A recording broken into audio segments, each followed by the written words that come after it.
fully focused. Now I'm fully focused. Like I said, it is around the gaming awards time, so a whole bunch of Fortnite stuff is coming out. I don't know if this is something that they plan for specifically, but every year when it comes gaming award season, gaming awards time, like early to mid-December, Fortnite just starts dropping a fuck ton of content. And this year is really no different. And like these first 5 or 6 articles are all about how Fortnite has a bunch of stuff that they recently just dropped and its new modes and collaborations and stuff like that. But first, before we get into confirmed information, let's talk about some not necessarily confirmed, so kinda unconfirmed information, that rumors that Hatsune Miku is coming to Fortnite.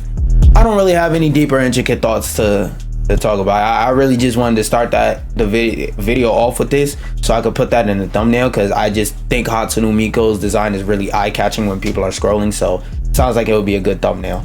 And now on to some real news, but first, oh my fucking god, what is it? Fortnite OG has 90. Okay, good, because I wasn't doing no extensive searching. Buddy, come here. Come here. Come here. Now you could choose either right there or bed.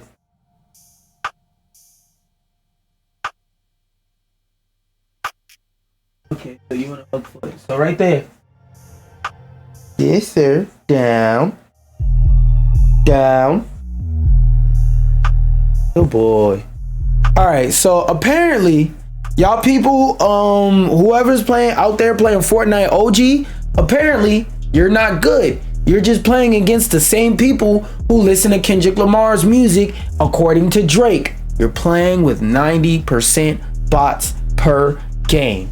Now, I don't have any really crazy thoughts on this. I more so wanted to read this and see what the fuck is going on. Because, like, why would you make a mode that was so demanding, that was so beloved, that everybody was swearing to God they wanted back? Why would you make it so that in that mode you're playing against 90% bots? Why? Let's read along. Following the highly successful return and wait, that's the first joint. All right. So according to leakers, the move was made because of the influx of skilled players returning to Fortnite because of Fortnite OG. Oh, that sentence told me everything I need to know. So it sounds like you sweaty motherfuckers is ruining and making it harder to have fun for people who are just normal, you know, because one thing I always say is that a lot of people live in echo chambers, right? So sometimes people genuinely forget that there's people with different tastes and opinions from themselves, and that's okay, that's fine, that's cool, as long as you aren't like straight up basing your opinion on a lie consciously. Whatever, your opinion is your opinion. But it's like, yo, there are certain things where it's like, you gotta remember, the people in your echo chamber, the people in your sphere live their life a certain way and prefer things a certain way. People who live outside of that sphere but have similar, slightly overlapping interests, like a Venn diagram, may feel differently. For example, people who, let's say, maybe go to school or they work, but they're hardcore gamers, competitively sitting on a game, playing the fuck out the game, sweating on the game.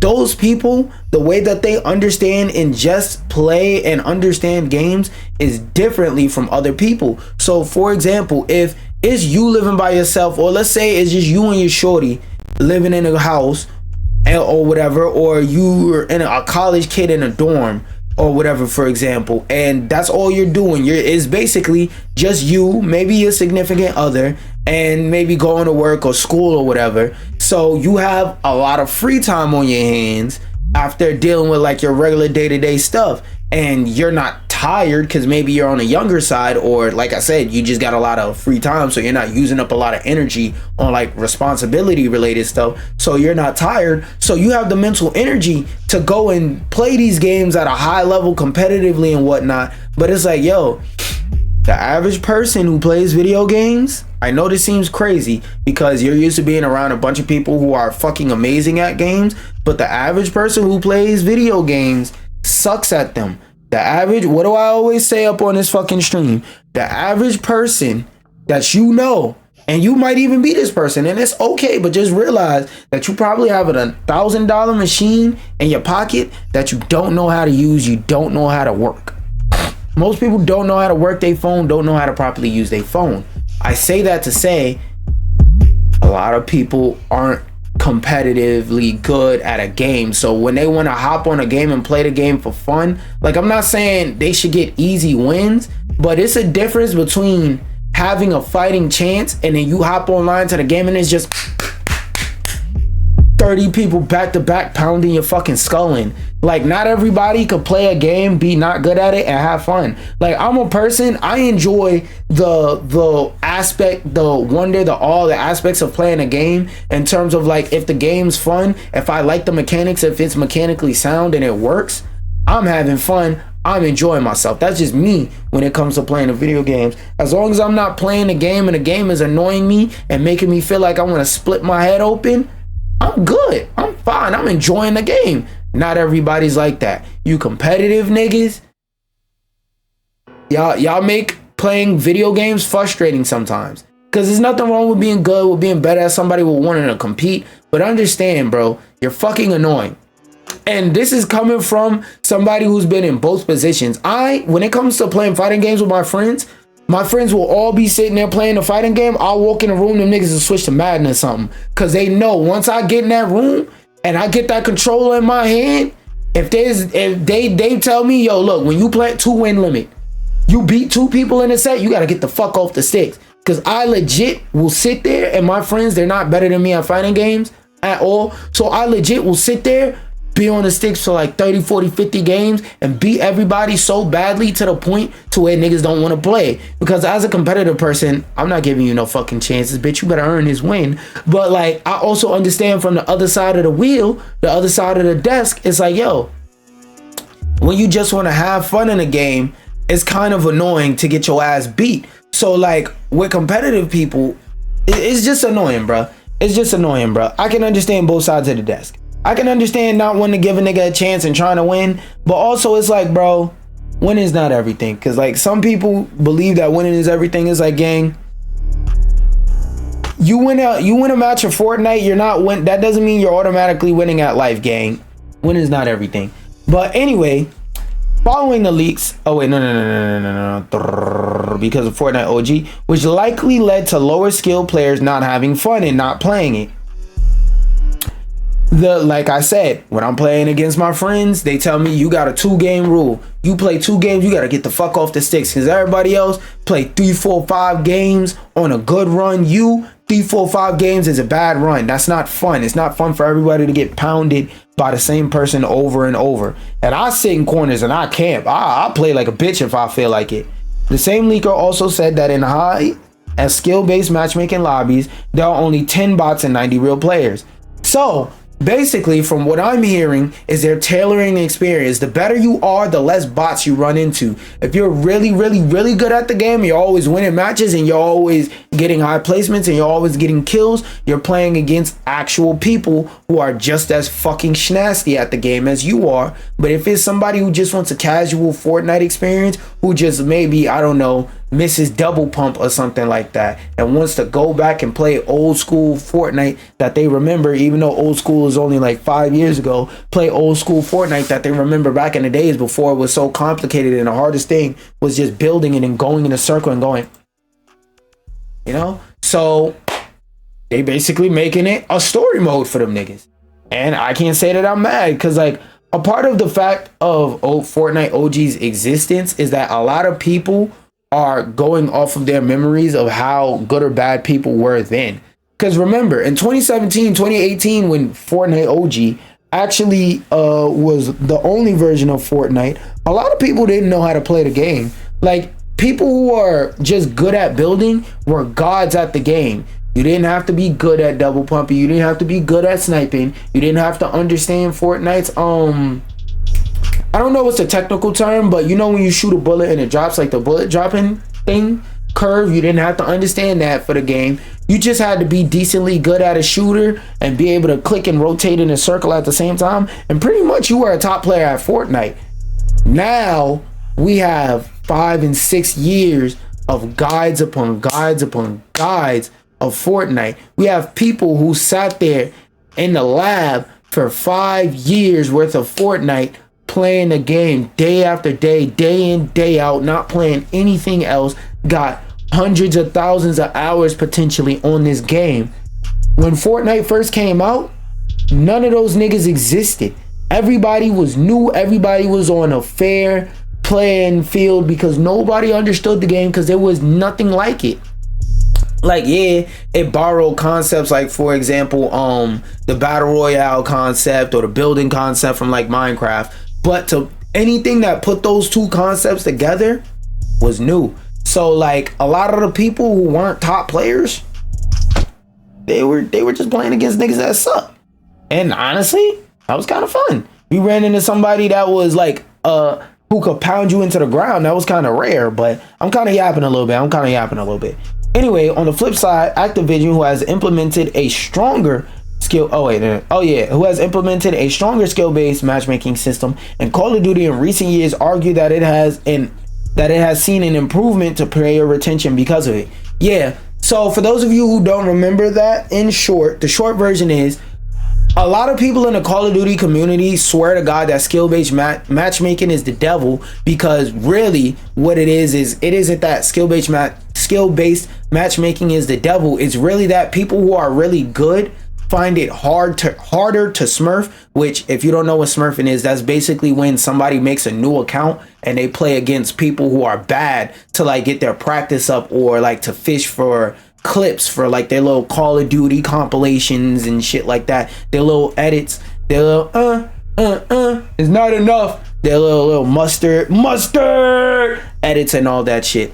So that being said, those people who are in the minority, those like upper 10% of players that are just really phenomenally good, they practice the game every day and they're a fucking beast, they're top 500, those people are the few. And most people who play Call of Duty, like I said, like any other game, most people who play the game aren't good at it and they suck pretty much. So for them to get in a match with a person who could 360 omnidirectional backflip, dive, jump, one shot the fuck out of you with a pistol from across the map with a headshot, no aimbot, no cheating, it's annoying to play against them. But to play against somebody who sucks just as much as you do is kind of fun. Because you're on an even playing field. If you do something cool, it's like, hey, we're on an equal skill level. I'm not getting pounded into the ground. I'm having a nice, fair challenge. But there was a vocal minority of people in the COD community, basically like those professional Call of Duty players, that those professional niggas that think they gonna go pro but never really go pro, all for 17.5 views. Those niggas complaining, they're very vocal, but Call of Duty did their own tests, and their test said, the survey said, y'all complain about skill-based matchmaking, but most of you love it. We're not gonna listen to you, we're gonna listen to the data, because the data and context makes sense. Men lie, women lie, numbers can be manipulated, but this time they were not manipulated. But something else that wasn't manipulated is how Fortnite is finally adding a new chat feature, and tomorrow, actually, I thought it was in 2 days, tomorrow, actually. I don't know why the fuck they waited all this time to add this. I don't think this is gonna help anything, because every other game I know that has a chat feature has a pretty toxic chat feature, and Fortnite is no different. Because Fortnite is not like a League of Legends where everybody on that gosh darn game is toxic, but like, it's not a squeaky clean game where everybody's just on there trying to have fun, you know? There are some people on Fortnite that'll try and throw a slur at you. Anyway, this one I'm only reading the key takeaways because I don't really think there's a lot you can add to this, but Fortnite is adding a long-awaited chat feature on the 10th of December. The new chat feature will include party, game, and DM channels, along with filters to protect users. Translation, for those of y'all who don't understand, basically if you want to go in there and type out the N-word, you want to type, hey, Nigge space R and stuff like that, is going to be able to catch your ass. So be a decent human being. Chapter 6 of Fortnite promises major crossovers as well. Every chapter of Fortnite promises major crossovers. Oh my fucking god. Oh, I hate insider gaming so much, bro. ODDES. No, bitch. Control F. Oh, actually, I do need that article. So, ODD. Oh, I was about to say, if that scroll didn't figure it the fuck out, this will. But apparently, their Lego Fortnite Odyssey replaces original game mode. So I don't know which one this is, but I heard there's like several crazy, significantly different new modes coming to Fortnite, but I don't know which is named which, and I've avoided all videos I've seen about it because I wanted to have my fresh, raw reaction and my fresh, raw thoughts just spill out during this video, reading and finding out what it is and what it's about. Oh, wait. Open link in new tab. And I forgot. Okay. Fortnite is developed. Is that one of these? Fortnite's GTA inspired. Brick Life. No, that's something different. Fortnite Ballistic. Okay, this is about the ballistic mode. And then that's something completely different. What is this? What is this? What is this? What is this? I don't remember what the fuck this was. Oh, this is the trailer for Lego Fortnite Brick Life. So yeah, before we talk about any of that, look, I promise y'all, I really don't be organizing these shits beforehand. Odyssey, no, Brick Life trailer we'll watch before we talk about Brick Life. First, let's talk about the extraction shooter. New leak suggests blah, blah, blah. Okay, so this is leak. So take this with a grain of salt. This may just be an article of people talking out their ass, but when it comes to Fortnite leaks, there's a lot of people in the community, and there's just bound to be somebody who actually does have there's bound to be somebody who actually does have insider information as they claim. But this is all leaks. This all could be fibs. This all could be somebody pulling shit out their ass. Take it with a grain of salt. The news comes in from Fortnite leaker blah blah blah on Zitter, who revealed that despite some rumors suggesting that the game mode is canceled, while it's unclear what the game would entail in the Fortnite universe, it will likely follow almost every other extraction shooter in the market with this game loop. Drop into a map, gather resources, repeat.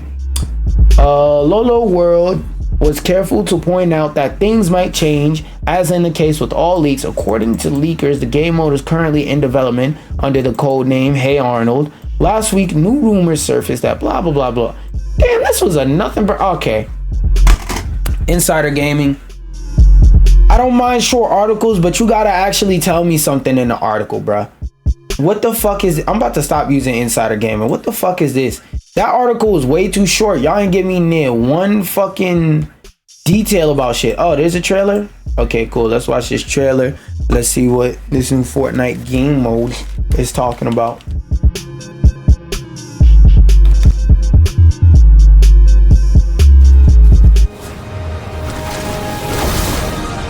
Fortnite Odyssey.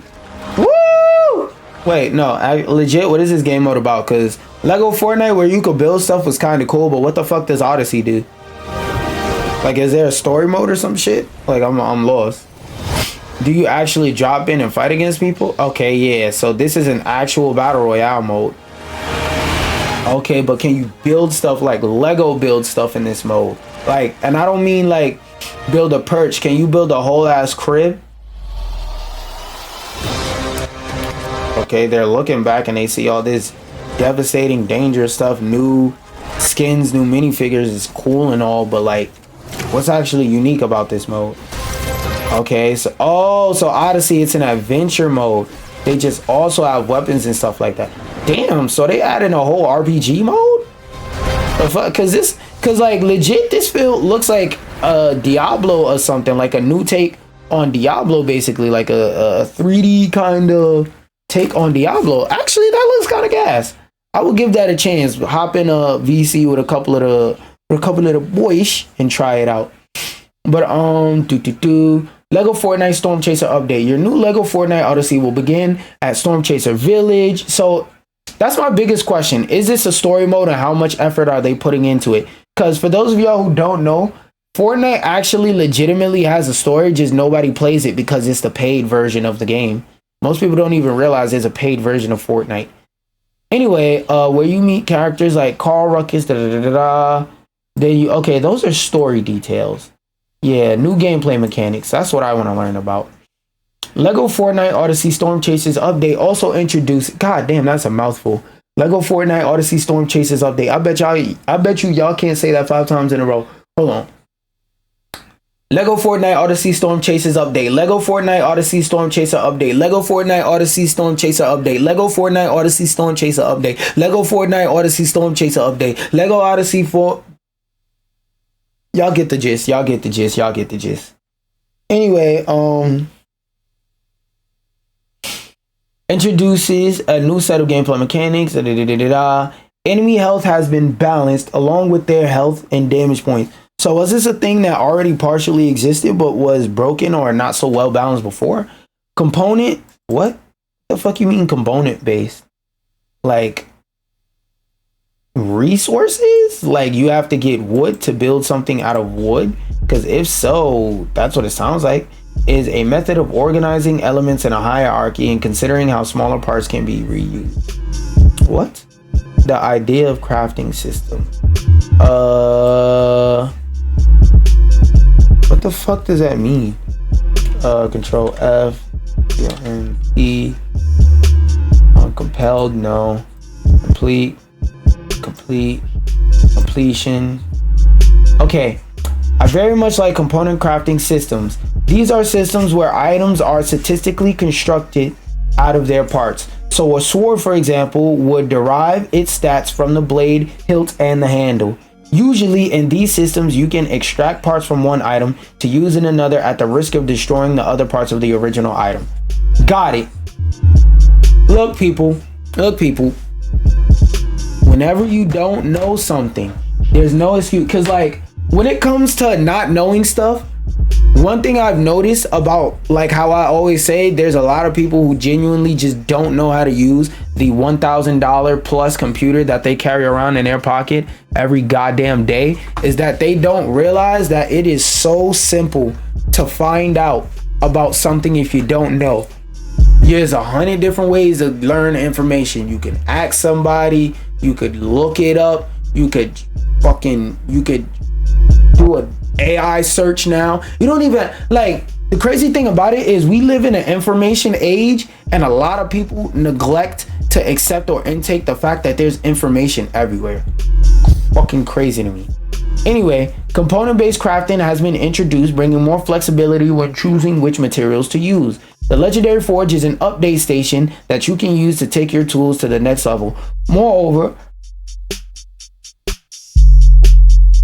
other players and NPCs can now revive players to get them back into the action. Okay, yeah, that was a thing that was kind of annoying before. You couldn't revive people. You just had to build a bed, wait till they die.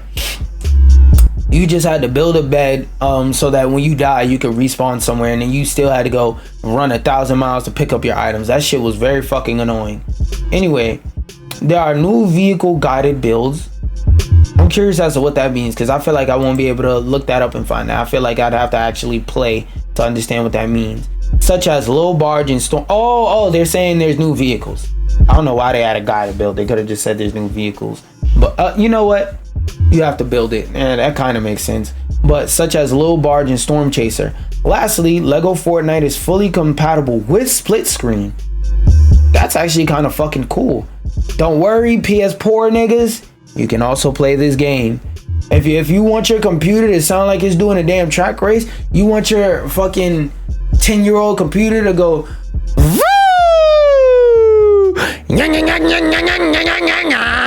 you want your fucking PlayStation 4 to sound like a chainsaw?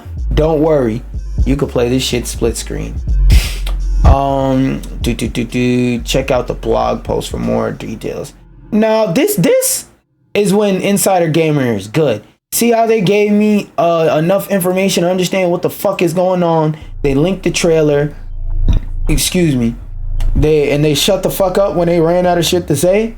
This is the Insider Gaming I like. This is Insider Gaming I know. I don't know what the fuck that other article was. That shit was terrible. I was supposed to do this first. God damn it. Anyway, Fortnite Ballistic. Wait, is that a link to the Fortnite store page? Okay, yep. Let's read about Fortnite Ballistic.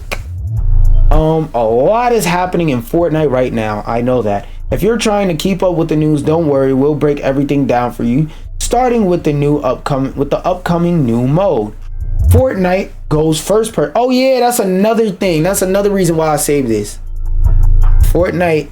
That Fortnite first person mode that we saw earlier in the year, I think like a month or two ago, that was accidentally revealed in the settings or whatever. I don't remember what the fuck it was exactly, but I remember generally that it wasn't supposed to be enabled or accessible for the average person to activate, but they accidentally enabled it early.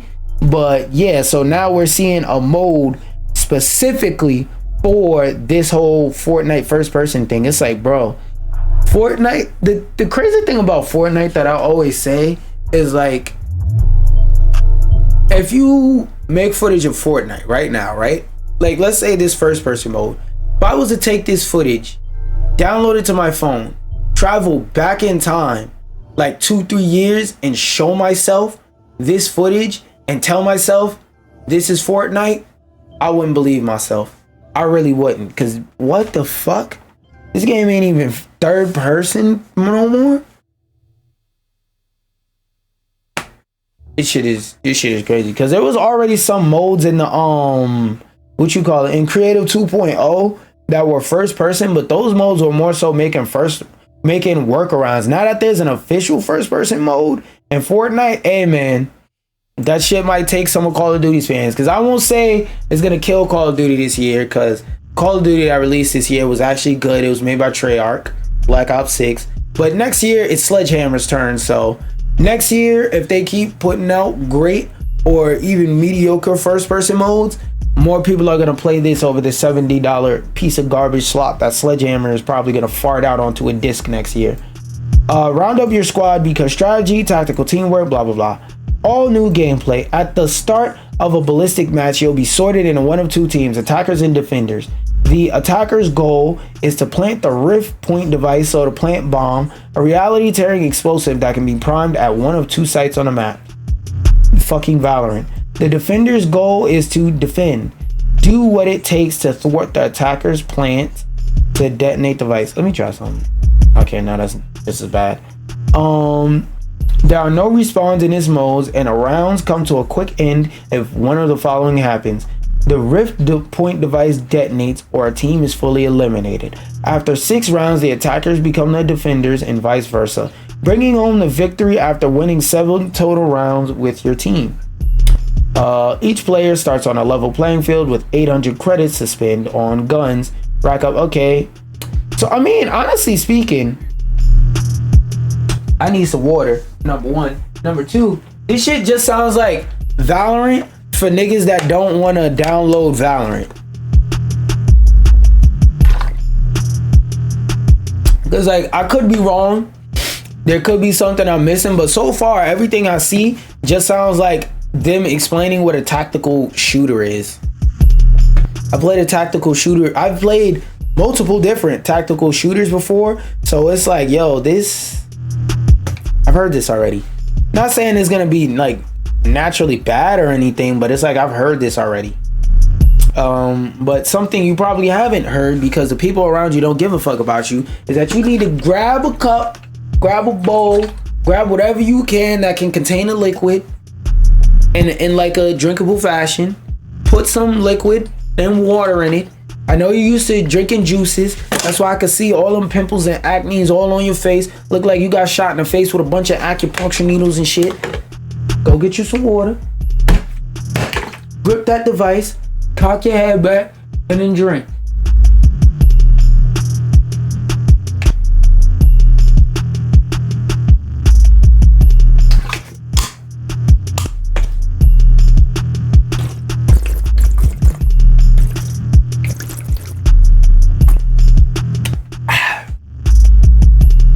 Anyway, Gadget Supreme. Let's see if there's anything unique there. With every start of a ballistic match, you'll choose one of 5 flex gadgets: the proximity mine, bubble shield, grenade, recon grenade, I guess that's basically a sonar, an impulse grenade. What the fuck does an impulse grenade do? Where is it? Impulse grenade. So I guess this is basically gonna be like how in Valorant you got your abilities, or in the other shit you got your tacticals. I mean, in fuck, what is it called? Rainbow Six or whatever, you got your tacticals. Nigga, I'm an adult. Impulse grenade was a rare utility item.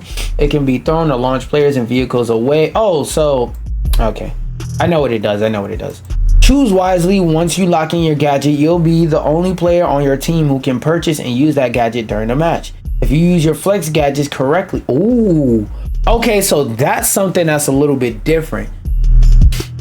Actually, nah, because that's basically like just choosing your character on Valorant. Once you pick your character, only one person on a team can use that character. So for example, in Valorant, you can't have 2 people playing Vi, for example. Doesn't sound, I don't know, that sounded cool at first, but then it don't. And the fact that it's just a utility item, that don't sound cool as a utility item. Excuse me. My body acting like it has a burp, but it doesn't. Ballistic is launching with the Skyline 10 map, a starting set of weapons, and a limited number of items. After launch, adjustments may be made based on player feedback, blah, blah, blah. At launch, it'll be available. Welcome to Fortnite OG, always on every day. Okay, this is a separate article that they're trying to trick me into reading. But yeah, not gonna lie, I thought this would be a little bit more interesting, but it isn't. Like, I'm not gonna lie, when Fortnite does stuff like this, I think we might have to sit down and have a conversation, because like Fortnite is trying to monopolize the games market at this fucking point. Because it's like, dog, they're not the first one to make a first-person shooter, but when you take into consideration their fan base and their dominance over the market and the amount of shit that they offer for free, it's like, damn, bro. Like, there's really people out there that hate on this game because it says Fortnite on the beginning of it. Hey man, whenever a game introduces people to new things that they can have fun with, I'm always happy with it.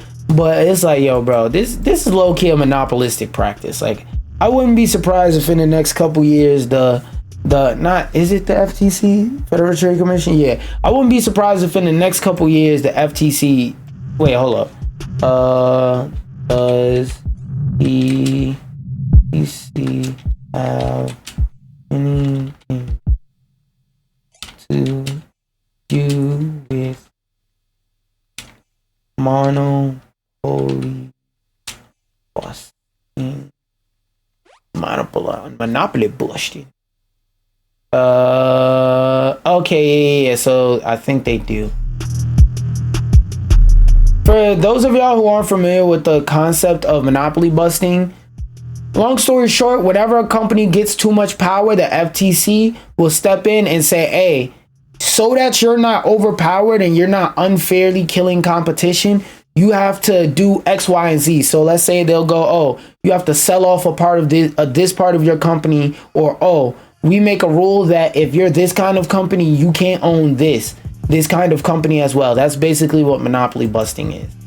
But yeah, that shit just sounds like Valorant. Not gonna lie. Also, there's something I've seen where I get